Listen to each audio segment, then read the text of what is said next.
तो ये 21 लाख दीपक जो जलाए जा रहे हैं, अरे अपने ही राम के नाम पे गरीबों को दे देते तेल तो शायद देश का ज्यादा भला होता। ये गिमिक्स करने से कोई राम खुश नहीं होने वाला है। आज एक अपना घर बनाते हैं, आपको खुशी होती है, आपके परिवार को, बच्चों को खुशी होती है। ये तो राष्ट्र का निर्माण, जिन्होंने देश पे मतलब जो है सनातन धर्म की स्थापना की, हमारे श्री राम का अगर मकान बन रहा है, घर बन रहा है, तो आपको आपत्ति क्या है? और विवेक श्रीवास्तव जी कह रहे थे कि बाबरी मस्जिद का विवादित जो ढांचा था वह तोड़ दिया गया। वहाँ पे पहले मंदिर था, उसके सबूत हैं। आपको वह बाबरी मस्जिद जो टूटी उसके बारे में पता है, उसके मंदिर के बारे में नहीं पता। जी विवेक जी को छोड़िए, आप अपनी बात को बोलिए। सर मैं ये कहना चाह रहा हूँ कि जब दीप जलाने से अंधेरा दूर होता है तो आप भी दीप जला ही लीजिए, क्या दिक्कत? दीप जलाने से अंधेरा दूर हो। क्यों कह रहा हूँ ये दीपावली इसलिए महत्वपूर्ण है? आपने कहा पहली दिवाली नहीं थी, हाँ किसी जमाने में ताला लगा था, जब हम लोग बचपन में नारा लगाते थे लोकतंत्र की देखो शान, बंदी बने हुए भगवान।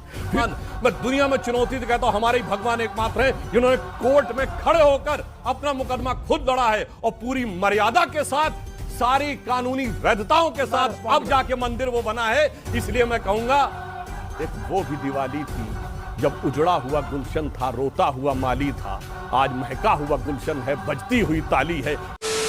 दोस्तों नमस्कार, स्वागत है आप सभी लोगों का हमारे YouTube चैनल पे। दोस्तों आज की एक और वीडियो बहुत ही मजेदार होने वाला है, क्योंकि आज के इस डिबेट में हम सभी देखने वाले हैं बीजेपी पार्टी के प्रवक्ता सुधांशु त्रिवेदी को और लेफ्टिस्ट के नेता विवेक श्रीवास्तव को।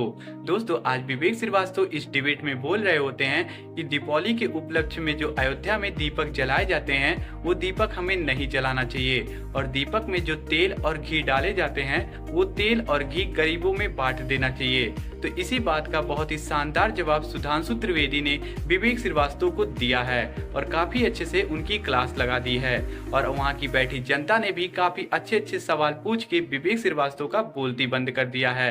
तो आज की ये वीडियो बहुत ही मजेदार है, तो आप लोगों से अनुरोध है कि आप लोग शुरू से लेके आखिरी तक पूरा वीडियो देखिएगा, तभी आप लोग को पूरा वीडियो समझ में आएगा। अगर वीडियो अच्छी लगेगी तो वीडियो को लाइक कर दीजिएगा और हमारे चैनल को सब्सक्राइब कर लीजिएगा ऐसी और भी वीडियो देखने के लिए। चलिए अब मेन डिबेट को शुरू करके देख लेते हैं। चलो भाई देखो अब मैं क्या करता हूँ। जी की बात को आगे बढ़ाऊंगा। एक दीप जलाओ बच्चों, पढ़ाई लिखाई की जरूरत नहीं है, खुद पास हो जाओगे। अगर बीमार पड़ते हो फिर एक दीप जला लो, अपने आप इलाज हो जाएगा, दवाई और डॉक्टर की जरूरत नहीं है। पुल बनाना है, दीप जलाओ, साइंस अपने आप विकसित हो जाएगी। तो ये 21 लाख दीपक जो जलाए जा रहे हैं, अरे अपने ही राम के नाम पे गरीबों को दे देते तेल तो शायद देश का ज्यादा भला होता। ये गिमिक्स करने से कोई राम खुश नहीं होने वाला है। 1990 में बीजेपी कहती है हम राम मंदिर बनाएंगे, कोर्ट के अंदर, कोर्ट में केस लड़ा गया, कोर्ट ने निर्णय दिया, कोर्ट का निर्णय सबने माना, मुसलमानों ने भी माना, सबने कहा, कोर्ट ने कह दिया चलो फॉलो करो। आप कहां से बीच में आ गए? और आपका काम एज अ पॉलिटिकल पार्टी या गवर्नमेंट ऑफ इंडिया क्या मंदिर बनाना है? इंफ्रास्ट्रक्चर कौन बनाएगा? रोड कौन बनाएगा? अस्पताल कौन बनाएगा? स्कूल कौन बनाएगा? It is not the work of the government to make temples and mosques. अभी बदत है भाई, अभी बदत है। हमने तो कभी नहीं कहा कि दीपक जलाओ और अपने आप साइंस डेवलप हो जाएगी, मगर बचपन से पढ़ा है चरखा चलाओ अंग्रेज भाग जाएगा। एक गाल पे चाटा मारे, दूसरा गाल आगे कर दो, अंग्रेज भाग जाएगा। भाग गया था क्या? ऐसे ही भागा था, ऐसे ही भागा था। मान्यवर, वास्तविकता यह थी कि अगर महात्मा गांधी ने उस चरखे को प्रतीक बनाया था जहां पूरे राष्ट्र की भावनाएं संवेदना के साथ आके जुड़ी और उससे वो एक शक्ति मिली, नैतिक शक्ति, कि अंग्रेजों को भगाने में सफल हुए, उसी प्रकार ये दीपक एक प्रतीक है जहां से सभी के मन में एक ज्योति उत्पन्न होती है कि वो खड़े हो राष्ट्र के लिए। मगर कुछ लोग ऐसे होते हैं, जो अभी महंत जी कह रहे थे ना, कुछ लोगों को दीपक की रोशनी नहीं अच्छी लगती, उनको अंधेरा ही अच्छा लगता है, जिनके लिए रामचरितमानस में कहा गया, शब्द से न लिया जाए, सहज पाप प्रिय तामस देहा।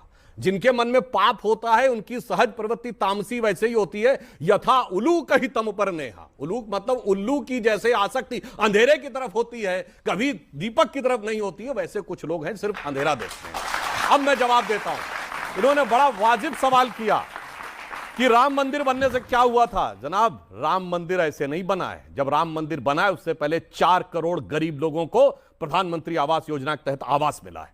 उसमें 3 करोड़ महिलाएं हैं।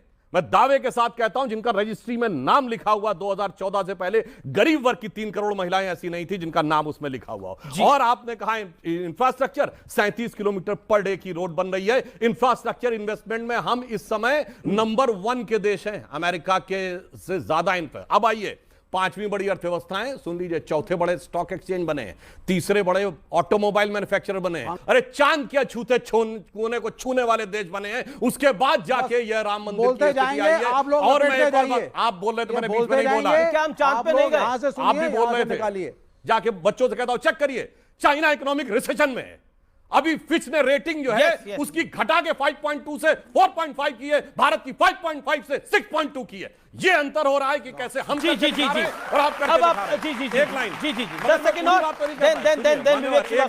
एक लाइन, आज की दिवाली क्यों अलग है? ये दिवाली आखिरी दिवाली, क्योंकि 2024 क्योंकि आखिरी दिवाली क्यों है? क्योंकि भगवान राम के, श्री राम लला विराजमान के भव्य मंदिर में स्थापित होने से पहले की अंतिम दीपावली है। क्यों अंतिम दीपावली? मैं क्यों कह रहा हूं ये दीपावली इसलिए महत्वपूर्ण है? आपने कहा पहली दिवाली नहीं थी, हां किसी जमाने में ताला लगा था, जब हम लोग बचपन में नारा लगाते थे लोकतंत्र की देखो शान, बंदी बने हुए भगवान। फिर उसके बाद ताला खुला तो हम लोग कहते थे तेरे भी जो मंदिरों पे प्रतिबंध लगा हो तो हिंदू कहलाना हमें छोड़ देना चाहिए, यह स्थिति थी। उसके बाद टाट के छप्पर में रहे भगवान राम, और वो भी अगर फट जाता था तो कोर्ट जाना पड़ता था, और उसके बाद श्री राम लला विराजमान इस केस में खुद पैरोकार थे, शायद आप लोगों को नहीं पता होगा। One of the respondent was Shri Ram Lalla Virajman. मैं दुनिया में चुनौती से कहता हूं हमारे ही भगवान एकमात्र हैं जिन्होंने कोर्ट में खड़े होकर अपना मुकदमा खुद लड़ा है, और पूरी मर्यादा के साथ, सारी कानूनी वैधताओं के साथ अब जाके मंदिर वो बना है। इसलिए मैं कहूंगा एक वो भी दिवाली थी जब उजड़ा हुआ गुलशन था, रोता हुआ माली था, आज महका हुआ गुलशन है, बजती हुई ताली है। एक वो भी दिवाली थी, एक ये भी दिवाली है। क्या बात है सर, क्या बात है सर, क्या बात, ये बात है। आज एक अपना घर बनाते हैं, आपको खुशी होती है, आपके परिवार को, बच्चों को खुशी होती है। ये तो राष्ट्र का निर्माण, जिन्होंने देश पे मतलब जो है सनातन धर्म की स्थापना की, हमारे श्री राम का अगर मकान बन रहा है, घर बन रहा है, तो आपको आपत्ति क्या है? कोई आपत्ति नहीं है। नहीं, आप ये जो आप डिबेट कर रहे हैं, ये आपत्ति है आपको? आप मानते हो राम हमको बोलने दीजिए ना 30 सेकंड। आप ये मानते हैं राम हमारे हैं? नहीं, आपके हैं, बिल्कुल नहीं, आपके राम नहीं है क्या? नहीं, सबके हैं। आपके राम नहीं है। इस देश में राम की पूजा होती है, राम के कोई खिलाफ नहीं है। आपको दिक्कत राम के कोई खिलाफ नहीं है। आपको राम के नाम पे वोट के खिलाफ है। राम हमारे, राम के नाम पे राजनीति मत करिए। लेकिन मैं सुधांशु वहां पर कोई मस्जिद जैसी चीज नहीं थी, सिर्फ वो मंदिर था और पूजा हो रही थी। मंदिर का पुजारी अवेलेबल है। अगर ये बता दे कि वहां 6 दिसंबर 92 को मस्जिद का तंत्र को कोई भी नहीं था। एक मिनट, अगर वो चीज सर ये गलत है। आप अपने भीड़ तंत्र को कैसे जस्टिफाई कर रहे हैं? अभी भीड़ वैचारिक भीड़ तंत्र, अभी ये जो बहुत बोल रहे हैं भीड़ तंत्र की बात, तो कश्मीर में हजारों मंदिर कश्मीर में चले आए, मंदिर के नाम पे, तब इनके मुंह से चूने चले आए कश्मीर पर। इतना ही नहीं, क्या तरिका बार बार बीच में आप एक ही टॉपिक पे बात करिए ना। आप अयोध्या पे स्टिक करिए, don't divert. Why you are going to Kashmir? Ayodhya की बात करो। अब ठीक है, अभी ऑडियो सुधांशु जी का जा रहा है, आपका जा रहा है। बिना कोर्ट की परमिशन के तोड़ा। अपनी बात को रखिए। अभी सुनिए, इतना ही नहीं, अभी टॉपिक पे बताता हूं, सुनिए। और चरारे शरीफ जैसी मजार जला के खाक कर दी गई, कोई नहीं बोला। और मुंह काला की बात, मुझे याद है 11:15 बजे रात को बाला साहब ठाकरे जी का स्टेटमेंट मैंने रेडियो पे सुना। हमारे नेता डिफेंसिव में थे। बाला साहब ठाकरे जी से पूछा गया कि आपके पार्टी पे आरोप है कि आपके कार सेवकों ने वो ढांचा गिराया, तो बाला साहब ठाकरे जी ने कहा कि अगर मेरे कार सेवकों ने गिराया है तो मुझे इस पे गर्व है। बताओ किसका मुंह काला? इनका बोलो, मुंह किसका काला? आप समर्थन में। बस हवा निकल गई। युवा पीढ़ी के हैं, आपको क्या लगता है राम मंदिर बनने के मायने क्या है? सर, राम मंदिर एक तो पहली बात बनना चाहिए, बन चुका है, क्योंकि वहाँ पर वह हमारी राम जी की भूमि है। और विवेक श्रीवास्तव जी कह रहे थे कि बाबरी मस्जिद का विवादित जो ढांचा था वह तोड़ दिया गया। वहां पे पहले मंदिर था, उसके सबूत हैं। आपको वह बाबरी मस्जिद जो टूटी उसके बारे में पता है, उसके मंदिर के बारे में नहीं पता। जी मैं आपको मौका दूंगा, आप और किसी का कोई पॉइंट, कोई अपनी बात रखना चाहते हैं? सर मैं ये कहना चाहता हूँ, जैसे चाइना की लाइटों को छोड़ के हर घर में दिए जलने चाहिए, और राम लला के मंदिर के लिए हम बहुत उत्सुक है, और बीजेपी पार्टी को हमारा बहुत बहुत धन्यवाद। जी आप कह रहे हैं कि चाइना का सामान छोड़ के वोकल फॉर लोकल होना चाहिए, तो आप सब भी वोकल फॉर लोकल है?